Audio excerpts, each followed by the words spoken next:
my beautiful hoodies.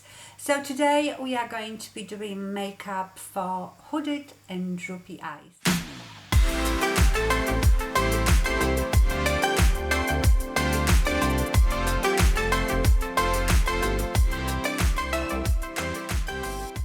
So you know, I do a lot of these tutorials, but a lot of you left me some comments. How can I deal with my hooded droopy eyes, but I don't want my makeup to be as strong?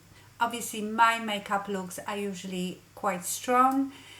Some of you might call it a night out look. To me this is just every day, but I often do very light, quick eyeshadow look. First of all, I would like to say, if you are going to do that and you are not that experienced with makeup, then choose a small palette with 4 shades, because for this look you can use just 2 or 3 eyeshadows. So something like the Charlotte Tilbury's Quads. I am going to use today the Sigma Rendezvous palette. I really like this palette for every day. This is obviously quite warm, but you need to choose whatever tones you like or suit you. So if you prefer something mauvey, then use something mauvey, cool brown, warm brown, whatever you want. You will want a mid-tone match eyeshadow. So in here I have this one, but I can also use this one. And then something lighter, preferably shimmery. Doesn't have to be metallic, or just slight shimmer, because we still are going to be using the rule of light and shade. I am not going to go into depth about those rules. If you haven't seen my Hooded Eyes Masterclass, then I will link it here. So you probably need to watch that one first. I am just going to show you this look, which I do very often. So I will do just one eye, just so you can see the difference.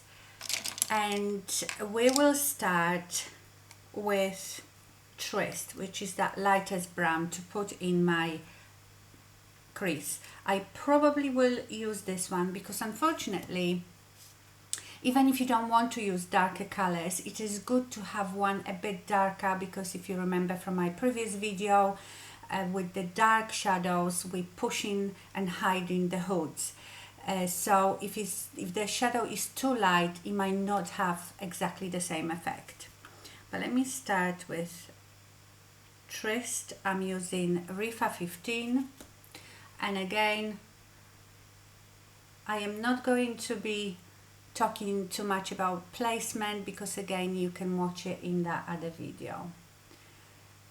I am going to just apply it above my crease.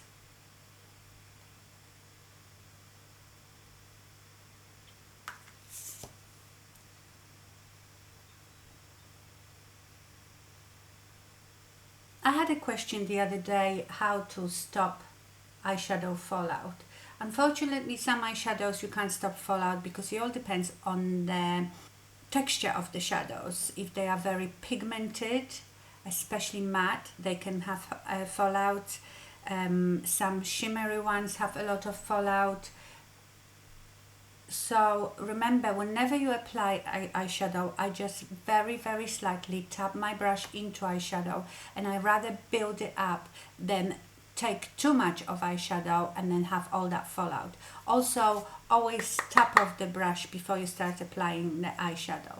Another option is do your eyes first before you do your foundation and concealer. So now I'm going to start concentrating more on this side, because this is where my hood is the worst and my eye is drooping down here. So drop your eye down, because if I do this and start applying the eyeshadow here, when I drop my eyeshadow will be really low. So you have to, I still do that to stretch the skin, because it's so foldy and wrinkly that my brush skips on all those folds. So I still do this. If you can't lift your eyes, hold your eyebrow with your finger, but now and again drop your eye down to see where your eyeshadow is. So as you can see now, my eyeshadow goes down like this, so I know I have to round it up a bit here. That's another reason I use darker eyeshadow, because I think you can see it better. Hang on, let me tuck my hair. So now on the same brush I am going to take this darker one, which is called Bootleg. Not very nice name for eyeshadow. And because this is darker, I'm going to be applying it more on the outside where my hood and droopiness is.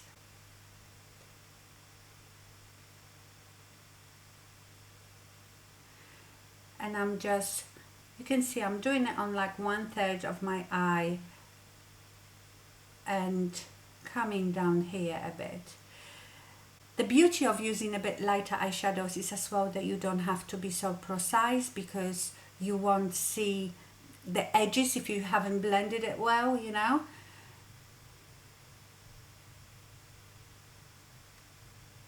And then with whatever you've got left, drag it towards your nose.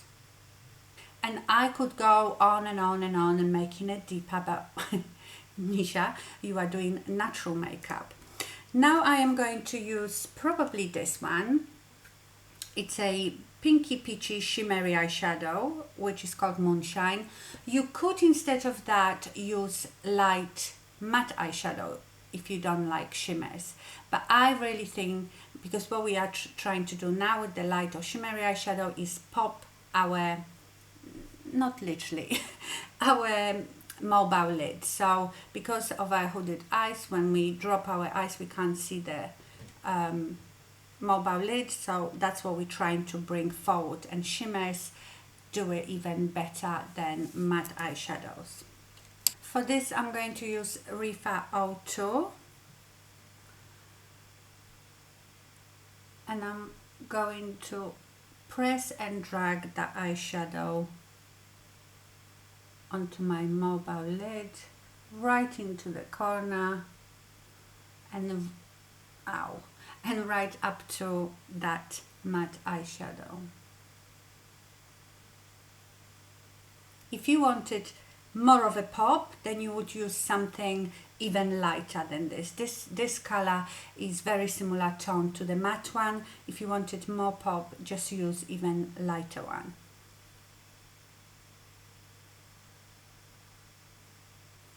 And the last thing, we are going to apply the darker eyeshadow on the lower lash line. I always apply eyeshadow on the lower lash line. It is my preference, but also I feel like that opens up your eye a bit, because, how to explain it?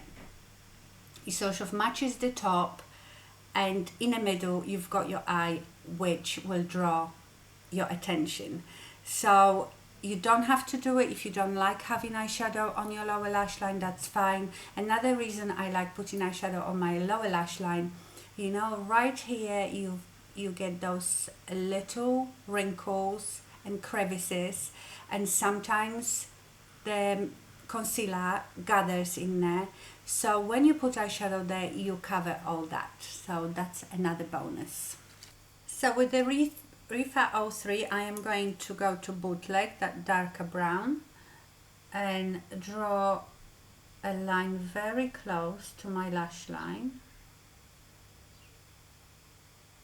I'm not going right into inner corner. I will go back and put that shimmery one there.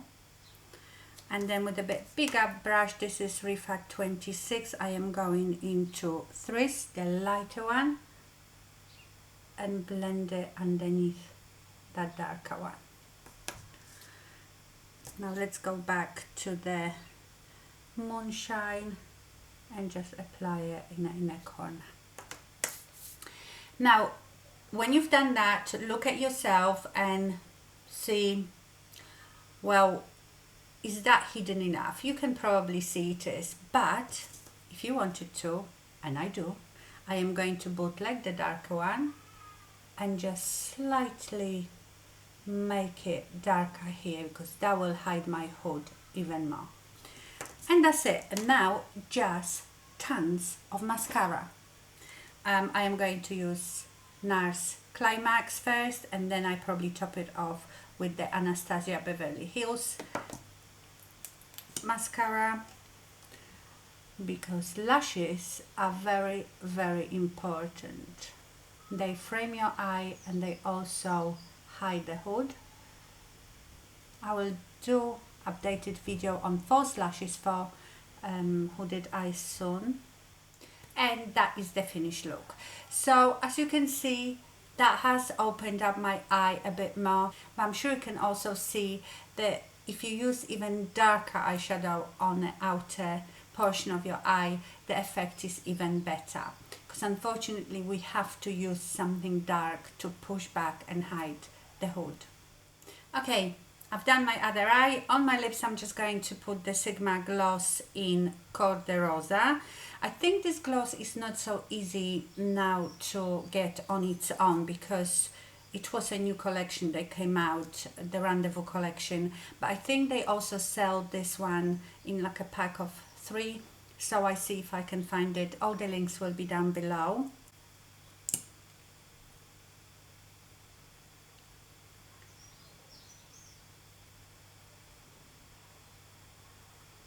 Let me just tell you, I am not a fan of the brush. You know, it's just like a normal brush which goes all funny, but the color is very pretty. Okay, so this is my version of natural everyday look. Let me know if this was still too strong for you. I don't think I could do it any lighter. So please remember to watch the masterclass if you haven't seen it, and also somewhere here I will leave you the link to my whole playlist on tips and tricks for hooded eyes. Okay, my lovelies, I hope you enjoyed this video.